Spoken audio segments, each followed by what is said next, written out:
I would like to ask you who or what inspired you into the field of education to be a part of this sphere? Well, our family had been into education right from the beginning.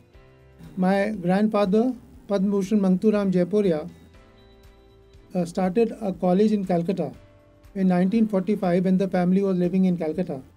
He always felt that education was a source to empower the students because he was essentially uh, a patriotic, and he felt that the children in India should get the right knowledge, the skill sets to be able to run large industries, to become talented, to set up their own industries. And that is the journey started from the From there. Calcutta College. Calcutta. And wherever we subsequently put up our businesses, Yeah. my father and grandfather also put up schools. So, starting from Kanpur and then in Ghaziabad and Lucknow and so many other places. So, the chain of schools and colleges was set up.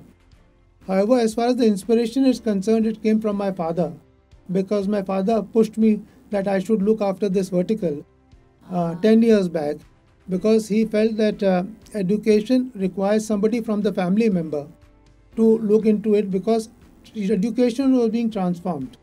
New things were coming up, quality was becoming more and more important and relevant. And because they always felt like giving back to the society, they wanted that when you're giving back, it should be quality. Yes. And I am proud to say that all the institutions that we are running are islands of excellence. They are doing extremely well. We have been expanding in a phased manner, but we are never compromising on the quality. Yes, sir. So I'm really happy that I started looking after education, and it's a great service for me when I see the smiles on the faces of children whom I meet while I'm on a flight or in different cities. So I really enjoy that. Yes, sir. Could you please give us an insight on some of the transformational initiatives that you might be planning for the future? Well, coming to your question, I'll just give you a backdrop. I think the last 2 decades, there has been a tremendous acceleration in terms of technology. And with the advent of Industry 4.0, a lot of new technologies have come up. We hear of artificial intelligence, big data, 3D printing, and innumerable new technologies which are there. And education per se has to change to meet these challenges and the new technologies. And we do not know what will be the job requirements of the future. So, education requires huge amount of rethinking, and we have to reset our goals in terms of what we are delivering for our students and children. What has happened in the last 18 or 20 months, ever since COVID has been there, the whole process has been accelerated with regard to changes that are required in the education sector. The whole ecosystem went through a spin because earlier we used to have students coming to school, and overnight we had to transform ourselves Have the rather school than coming to the just student. whether it was flipped classroom, Yes. whether it was going back and teaching the students on the digital mode, Yes, sir. and now hybrid classes. So that was one challenge that one had to overcome, and the teachers were to be prepared for it. So a lot of digital intervention was required, a lot of rethinking was required. I thought it was very difficult or rather impossible, but honestly, I think the whole landscape changed. It would have not been possible if this adversity would not have happened. Yes. Coming to your question as to what happened and what changes we are proposing or which we have done, I think the child today requires a lot of skills, and our focus is on different types of skills, whether it is creativity, communication skills, critical thinking skills. Here, as we are sitting here, Yes, sir. I mean, leadership skills. If you have this opportunity like one that we are having, I can talk to you face to face. It shows your confidence and when you're comparing, interacting with people. So these are all skills which are required.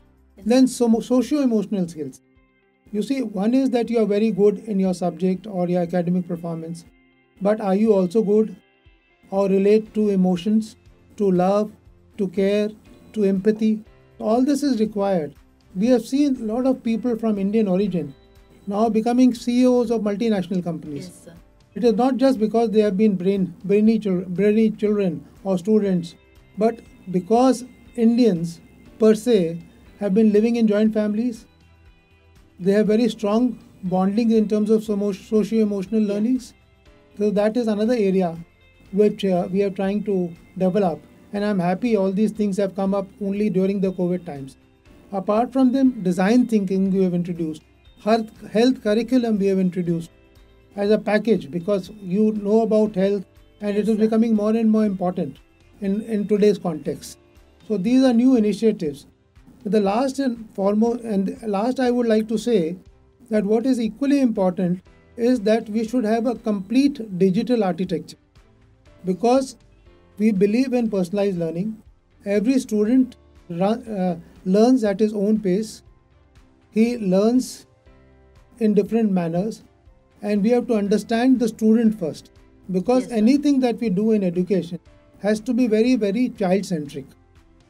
So we are trying to build a database so that we are able to have our digital infrastructure, and we map each and every student as to what his likings are, what he is comfortable with, and also for the parents, because for us, the student and the parent, the consumers and the customers, both are important. So these are the changes that we are trying to bring about. We are also seeing the best global practices, and I think the journey ahead is very exciting.